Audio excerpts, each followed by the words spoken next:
हिंदी में यूपीएससी की तैयारी से संबंधित प्रोग्राम्स को देखने के लिए सब्सक्राइब करें स्टडी IQ IAS हिंदी। नमस्कार, बहुत बहुत स्वागत है आप सभी का स्टडी IQ IAS हिंदी में। मेरा नाम है अतुल जैन। तो आज हम बात करेंगे एक ऐसे मुद्दे की, एक ऐसी समस्या की जो कि आजकल की पीढ़ी के जो छात्र छात्राएं होते हैं उन सबके सामने बहुत ज्यादा आती है, और यह प्रॉब्लम है सोशल मीडिया की।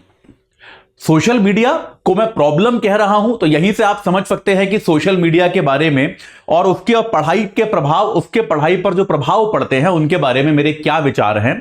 ये आप में से जो लोग मेरे को सुनते आए हैं, आप लोग हमेशा से इस बात को जानते हैं, और जैसा मैं बात कर रहा हूं उससे भी आप लोग अभी तुरंत समझ सकते हैं। लेकिन आज के इस सेशन में हम थोड़ा सा एनालिसिस करने की कोशिश करेंगे कि सोशल मीडिया का आपकी पढ़ाई पर किस तरह का प्रभाव पड़ सकता है, और अपनी पढ़ाई को सही से जारी रखने के लिए आपको सोशल मीडिया के प्रभाव को कम करने के क्या तरीके आपके पास हो सकते हैं। कौन से तरीके आपके पास हैं जिनके जरिए आप सोशल मीडिया का जो आप पर प्रभाव है या आपकी तैयारी पर प्रभाव है उसको आप मिनिमाइज कर पाएंगे, उसको आप न्यूनतम कर पाएं, उसके हम तरीके समझने की कोशिश करेंगे। तो सबसे पहले यार देखो, बहुत ही क्लियरली मैं बात शुरू करता हूं एक छोटी सी घटना से। जब मैं यूपीएससी की तैयारी कर रहा था, बहुत साल पहले की बात है, मेरे ख्याल से 2009 के आसपास की ये बात होगी या 2010-11, मुझे एग्जैक्टली याद नहीं है, बहुत पुरानी बातें मैं याद नहीं रखता। लेकिन तब भी उस समय मैं भारत की एक बहुत बड़ी कोचिंग में पढ़ता था। मैं दिल्ली में ऑफलाइन इंस्टीट्यूट में एक पढ़ता था, और जो भारत का एक सबसे बड़ा ऑफलाइन इंस्टीट्यूट है, मैं दूसरे संस्थानों के नाम नहीं लेना चाहता, वो उचित नहीं लगता। तो उस समय मेरे पास लैपटॉप वगैरह नहीं था, 2009 वगैरह की, मुझे एग्जैक्टली याद नहीं आ रहा है कब की बात है। तो उस समय मेरे पास कुछ लैपटॉप इत्यादि नहीं था, मैं लेकर नहीं आया था, मेरे पास कोई लैपटॉप वगैरह नहीं था। तो मैं, क्योंकि उस समय यार ऑनलाइन इतने रिसोर्सेज होते भी नहीं थे। अभी हमने देखा कि भाई जैसे मैं ऑनलाइन आपको पढ़ा रहा हूं, या स्टडी IQ है, या ऐसे बहुत सारे संस्थान हैं। तो उस समय ऐसा कुछ कल्चर था नहीं, तो जनरली ऑफलाइन कोचिंग होती थी, या फिर बच्चे किताब वगैरह, नोट्स वगैरह खरीद के उनसे पढ़ते थे। तो यही तरीका होता था। लैपटॉप वगैरह कुछ बच्चे रखते थे, वो इसलिए कि भाई कुछ गूगल कर लेंगे, कुछ जानकारी प्राप्त कर लेंगे वगैरह, इस तरह की चीजों के लिए लैपटॉप इत्यादि छात्र छात्राएं रखते थे। तो मेरा एक मित्र था, वो उसके पास एक विकल्प था कि भाई वो लैपटॉप मंगा के लैपटॉप अपने रूम पे रख सकता है तैयारी करने के लिए। तो वो कहां गया, वो जो उस कोचिंग इंस्टीट्यूट के डायरेक्टर थे, जो सबसे बड़े अधिकारी उस कोचिंग इंस्टीट्यूट में थे, वो पॉलिटी पढ़ाते थे हमको। तो वो उनके पास गया और उसने कहा कि sir, can I get a laptop for my preparation, कि मैं अपने तैयारी के लिए लैपटॉप मंगा लूं क्या। तो उन कोचिंग संस्थान के अध्यक्ष ने यह कहा कि भाई देखो, if you think you are Gautam Buddha, then you can get whatever you want. But if you are not Gautam Buddha, then for God's sake, please don't get a laptop. यानी कि अगर तुम्हें लगता है कि तुम भगवान बुद्ध जैसे हो, यानी कि तुम्हारा अपने ऊपर नियंत्रण जो है वो गौतम बुद्ध जैसा है, तब तो लैपटॉप ले आओ, कोई दिक्कत नहीं है। लेकिन अगर तुम्हारा अपने ऊपर उस तरह का नियंत्रण नहीं है तो भाई लैपटॉप वगैरह मत लाओ, जिस तरह से तैयारी कर रहे हो उस तरह से ही करते रहो।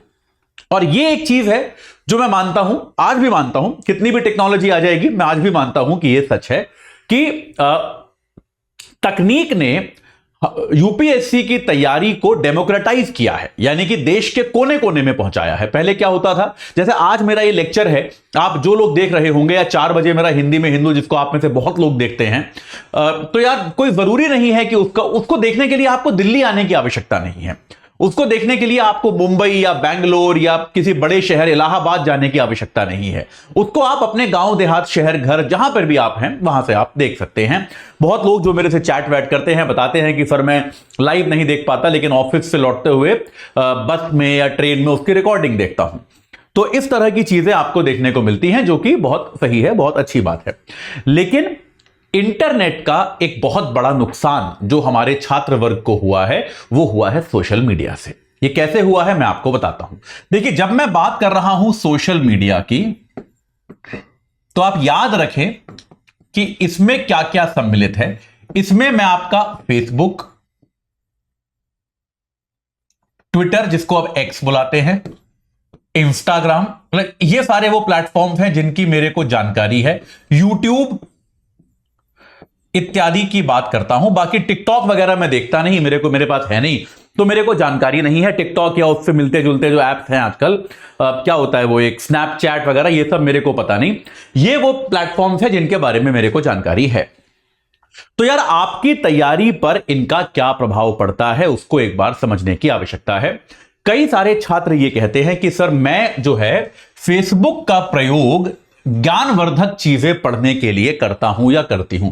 ट्विटर, बहुत लोग ये कहते हैं कि सर मुझे समाचार जानने होते हैं और ट्विटर से मेरे को समाचार प्राप्त होते हैं।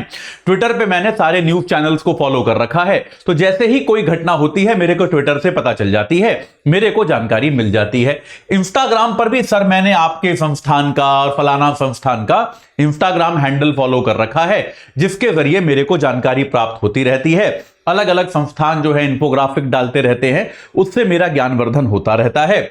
और YouTube पर तो आप कहते हो सर हम लेक्चर्स देखते हैं, बहुत अच्छी बात है। यानी कि आपके दिमाग में ऐसा डिफेंस तैयार है कि इन सब से आपको क्या लाभ हो रहा है। लेकिन मैं फिर से वहीं आता हूं कि होता क्या है कि देखिए, पहले इसके पहले ये समझते हैं कि ये सारे प्लेटफॉर्म्स, जनरली ये सारे प्लेटफॉर्म फ्री हैं। फेसबुक भी फ्री है, एक्स भी फ्री है, इंस्टाग्राम भी फ्री है, यूट्यूब भी फ्री है। ये यूज करने के लिए आपसे पैसे तो लेते नहीं कि भाई यूट्यूब पे आपको अपना अकाउंट बनाना है, कोई आपके पैसे तो लगते नहीं है। आप अगर मेरा हिंदी में हिंदू देखते हैं या स्टडी आईक्यू का और कोई कार्यक्रम देखते हैं, आपसे कोई फीस नहीं ली जाती उसकी। यूट्यूब तो कोई पैसे नहीं लेता आपसे। ऐसे ही ट्विटर आपसे कोई पैसे नहीं लेता अगर आप वेरीफाइड मेंबर नहीं हो, ठीक है। ऐसे ही फेसबुक पर भी आपके कोई पैसे नहीं लगते, कुछ आई थिंक कुछ स्पेशल सर्विसेज के पैसे लगते हैं। तो आप एक बार ये सोचिए कि ये प्लेटफॉर्म्स जो हैं सारे के सारे ये बने क्यों हैं, ये कमाते कैसे। हमने सुना है कि इनको बनाने वाले सब बिलियनर्स हैं, इनको बनाने वाले जो हैं वो सब अरबपति लोग हैं। तो भाई सोचने वाली बात ये है कि ये लोग कमाते कैसे हैं।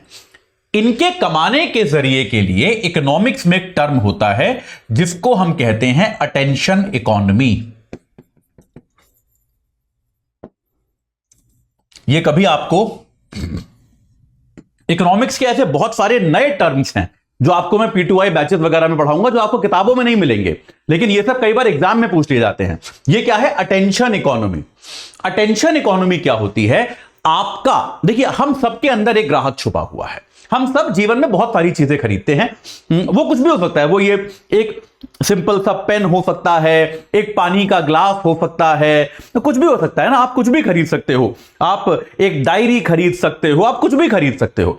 हम सब ग्राहक हैं, हम सब जीवन में बहुत तरह की चीजें खरीदते हैं और अपने खरीदने के निर्णय के लिए हम बहुत तरह से प्रभावित होते हैं। हम विज्ञापन देखते हैं, उनसे प्रभावित होते हैं। हम किसी मित्र से बात करते हैं, वो कहता है कि यार ये वाला प्रोडक्ट बहुत अच्छा है, हम उससे प्रभावित होते हैं। तो हम अपने खरीदने के निर्णयों के लिए तमाम तरीकों से प्रभावित होते हैं। तो यहां पर क्या होता है, ये सारे प्लेटफॉर्म्स क्या चाहते हैं? ये और कुछ नहीं चाहते, ये चाहते हैं कि आप अपना समय इन प्लेटफॉर्म्स को दें। कि अगर आप फेसबुक पे आ गए तो आप फेसबुक पर काफी समय तक रहो, आप रैंडमली स्क्रॉल करते रहो। ये ऐसा ये लोग चाहते हैं।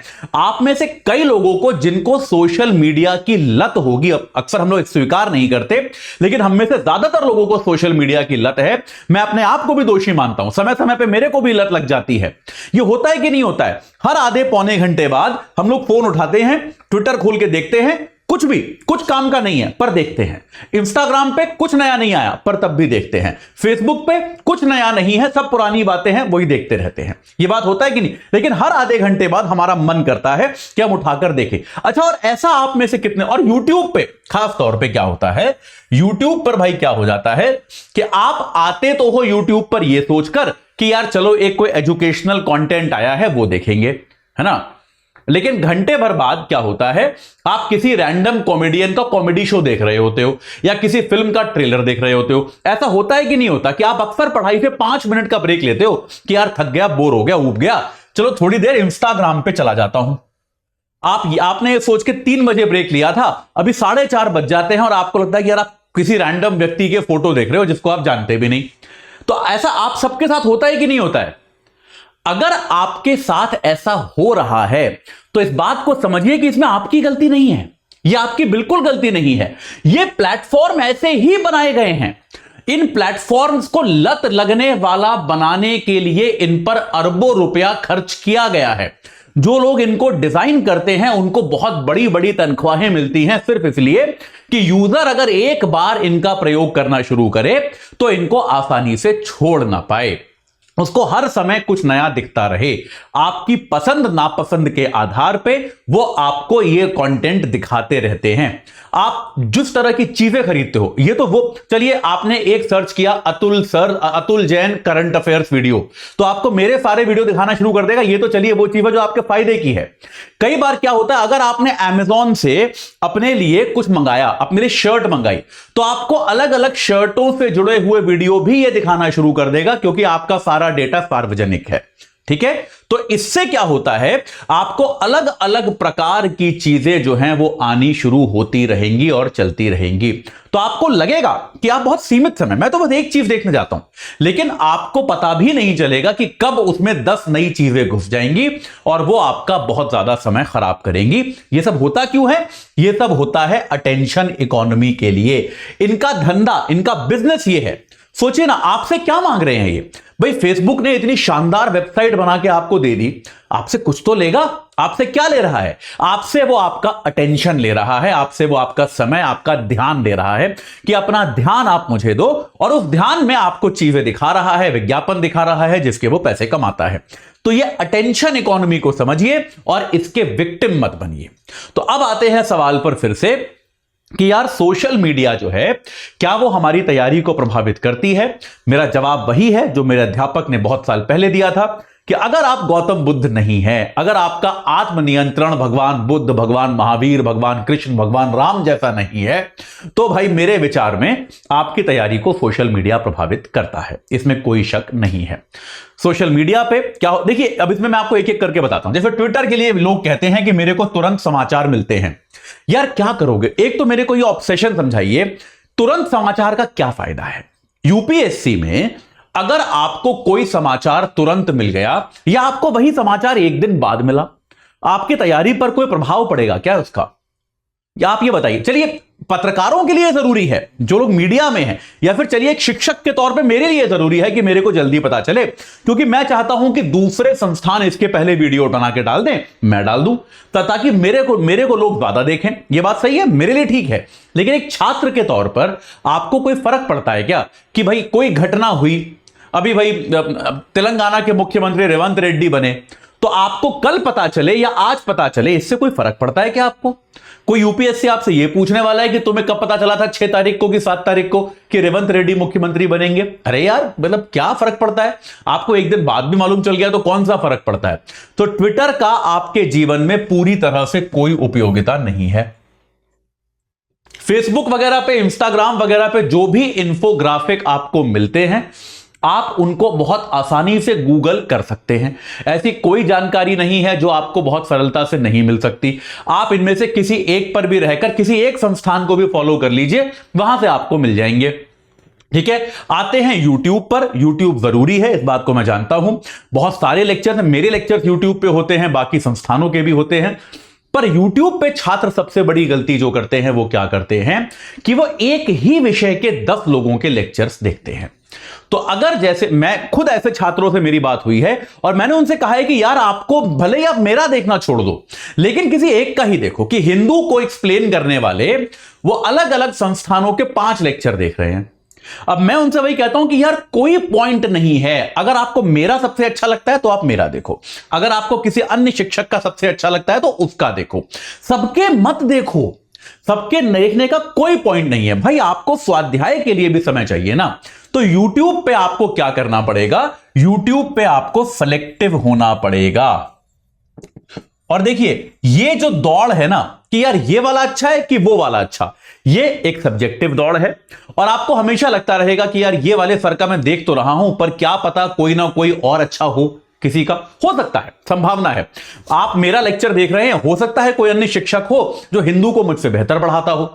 लेकिन यार जीवन में आपको एक निर्णय तो लेना ही पड़ता है ना कभी कि आप यार एक जगह नौकरी करते हो, किसी एक व्यक्ति से शादी करते हो, तो आपको ऐसा लगता है ना यार कि इससे बेहतर भी आगे मिल सकता है, लेकिन आपको एक जगह रुक के वो करना पड़ेगा ना। ठीक है यार, छोड़ो, अब जो है वही ठीक है।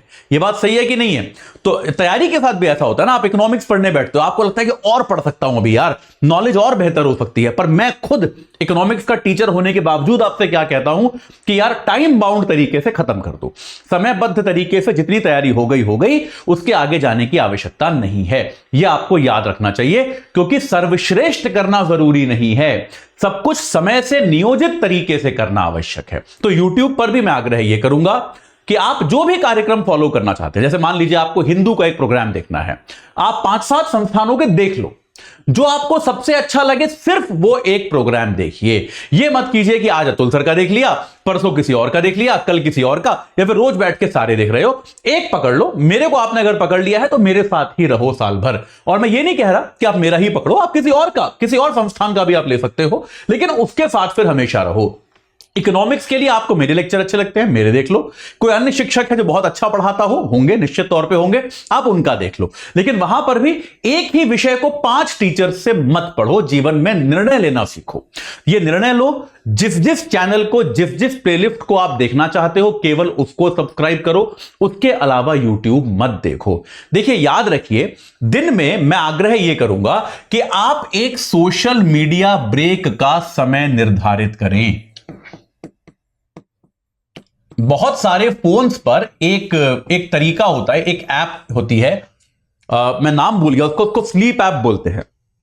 मैं अपने फोन पे लगाया करता था ये, आज से पिछले 1-1.5 साल पहले, जब मुझे ऐसा लगता था कि यार मेरे को अब थोड़ा शांति चाहिए। तो उसमें क्या होता था कि जब मैं खास तौर पे कुछ दिमाग वाला पढ़ाई कर रहा होता था, रिसर्च कर रहा होता था, तब मैं अपने फोन को, तो उसमें क्या होता है, आपके फोन पे कुछ नहीं आता, मतलब आपका फोन जो है केवल एक आध आप नंबर सेव कर सकते हो कि भाई इस नंबर से कॉल आने देना, बाकी वो कोई कॉल नहीं आने देगा, कोई व्हाट्सएप नहीं आने देगा, कोई फेसबुक, इंस्टाग्राम, कोई अलर्ट नहीं आने देगा। ये सारी चीजें आएंगी तो उनको अपने आप को ब्लॉक करता रहेगा और उसका आप समय सिद्ध कर सकते हो। तो मैं क्या करता था, दिन में 2 घंटे के लिए अपने फोन को उस मोड पर डाल के पढ़ाई करता था, जो मुझे पढ़ाना होता था। ठीक है, तो 2 घंटे मेरे को एकदम प्रॉपर समय मिल जाता था। अगर आपको लगता है कि आप, इसमें एक तरीका यह भी होता है कि इन सब एप्स में आप ऐसा भी कर सकते हो कि भाई आप 30 मिनट बाद ये ऐप अपने आप बंद हो जाए, या आप एंड्रॉइड फोन में सेटिंग कर सकते हो। अगर आपको यह लगता है कि यार ये कौन करेगा, सेटिंग छोड़ो, तो आप ये करो, जब भी आप ब्रेक लो, एक 30 मिनट का अलार्म, और ये छोटी छोटी आदतें बड़ी मदद करती हैं कि आप एक 30 मिनट का अलार्म लगा लो, या जितना भी समय आपको देना है, 15 मिनट, 30 मिनट, और आप ये याद रखो कि भाई जैसे ही अलार्म बजेगा, आप भले ही किसी भी चीज के बीच में हो, उसको बंद करके फोन रख दोगे और अपनी पढ़ाई शुरू कर दोगे, या फिर जो आप वीडियो देख रहे थे अगर, उस वीडियो पे वापस चले जाओगे। ये याद रखिए, YouTube पर भी रिकमेंडेशन ऑफ कर दीजिए कि भाई अगर आपको एक वीडियो के बाद वो अगले वीडियो की रिकमेंडेशन जो दिखाता है उसको ऑफ कर दीजिए। ऐसा मत मानिए, उसकी रिकमेंडेशन मत देखिए, केवल जो वीडियो आपको देखना है उसके लिंक पे क्लिक करके वहीं जाइए और वही वीडियो देखिए। इंस्टाग्राम मैं आग्रह करूंगा, अगर आप कर सकते हैं तो डिलीट कर दीजिए, किसी काम का नहीं है आपके लिए। फेसबुक मैं फिर से आग्रह करूंगा कि अगर आप डिलीट कर सकते हैं तो डिलीट कर दीजिए। देखिए, ये ऐसा 1-1.5 साल है आप लोगों के लिए जो आपके जीवन की दिशा और दशा बदल सकता है। तो इस 1-1.5 साल को अगर आप ढीला ढाला तैयारी करेंगे, कैजुअली तैयारी करेंगे, और अपने जीवन से ये छोटी मोटी अड़चनें अगर आप नहीं हटाएंगे, तो आपके चयन की संभावनाएं बहुत कम होंगी, और फिर आप सारी जिंदगी इसको लेकर रिग्रेट करेंगे, जिसका कोई खास औचित्य नहीं है। और देखिए, ये भी हम सभी जानते हैं, आप तो मेरे से सहमत होंगे, कि यूपीएससी की तैयारी के नाम पर यूट्यूब पर जितना कंटेंट बनता है, उनमें से 80 से 90% कंटेंट जो है वो मोटिवेशनल है। यार 90% मोटिवेशन और 10% पढ़ाई। बहुत सारे अध्यापक क्लासों में भी ये करते हैं, लेकिन मैं सहमत नहीं हूं उससे। तो आप यार, मतलब कितना मोटिवेशन चाहिए आपको मैं हमेशा ये कहता हूं कि यार अगर इतनी बड़ी परीक्षा में आप में अगर सेल्फ मोटिवेशन नहीं है, तब तो यार वैसे भी बड़ा मुश्किल है ना आपका चयन हो पाना। तो अपने चयन की तरफ आगे बढ़िए। ये मोटिवेशन और इस तरह की चीजों के लिए आप जो सोशल मीडिया का दुरुपयोग कर रहे हैं, इसको बंद कीजिए। अटेंशन इकोनॉमी के विक्टिम मत बनिए, अटेंशन इकोनॉमी से बचिए, और जो है अपनी पढ़ाई को अपने नियंत्रण में लीजिए। यही मेरा आप सबसे आग्रह है। ठीक है, चलिए जाते जाते मैं आपको एक बार बता दूं कि भाई हमारे जो कोर्सेज हैं, P2I बैच जो है शुरू हो रहा है 14 तारीख से। आप सभी जानते हैं P2I क्या होता है, स्टडी IQ का सबसे इंपॉर्टेंट कोर्स है ये। तो आप हमारे P2I बैच से जुड़ सकते हैं। 14 तारीख से शुरू हो रहा है, शाम 6 बजे वाला बैच है। एजे लाइव कोड लगा सकते हैं, 24,999 में जुड़ना इससे संभव है। याद रखिएगा P2I है ये। तो प्रीलिम्स से लेके इंटरव्यू तक आपकी संपूर्ण तैयारी ये कराएगा। 2025 एंड ऑनवर्ड्स वाले बच्चों के लिए ये बैच है, इस बात को याद रखिएगा। आपको इसमें डेली 3-3.5 घंटे का लेक्चर मिलेगा, आपको डेली प्रैक्टिस MCQ मिलेंगे, सब्जेक्टिव क्वेश्चंस मिलेंगे, टेस्ट सीरीज मिलेगी प्रीलिम्स और मेंस दोनों की। और अगर आपका प्री क्लियर होता है तो आपको हम दिल्ली बुलाएंगे बिना किसी अतिरिक्त खर्चे के, आपको वहां रखा जाएगा, आपका रहना खाना पढ़ना इत्यादि सब इसी फीस के अंदर इंक्लूडेड होगा। तो वन स्टॉप सोल्यूशन है, एजे लाइव कोड लगाइए, P2I बैच से आज ही जुड़ जाइए। और अगर आप 2024 वाले अभ्यर्थी हैं जिसकी थोड़ी बहुत तैयारी अब हो चुकी है और उसको एक स्ट्रॉन्ग रिवीजन चाहिए, कोर्स कंप्लीट करना है, तो आपके लिए SIP बैच आया है। याद रखिएगा ये केवल प्रीलिम्स 2024 तक के लिए वैलिड है, केवल 6 महीने इसकी वैलिडिटी है इस वाले कोर्स की, SIP की। एजे लाइव कोड लगा के आप इसको 7,500 रुपए में पा सकते हैं। ये 9 तारीख से शुरू हो रहा है, दोपहर 12 बजे इसकी क्लास होगी। और यहां पर मैं वही बोल रहा हूं, अगर आप बिगिनर हैं तो ये कोर्स आपके लिए नहीं है, लेकिन अगर आपकी थोड़ी बहुत तैयारी हो चुकी है तो आप इस कोर्स से जुड़ें और अपनी तैयारी को सही आकार प्रदान करें। आज के लिए इतना ही। शाम को 4 बजे आप लोगों के साथ हिंदी में हिंदू को लेकर एक बार फिर मुलाकात होगी। धन्यवाद। हिंदी में UPSC की तैयारी से संबंधित प्रोग्राम्स को देखने के लिए सब्सक्राइब करें स्टडी IQ IAS हिंदी।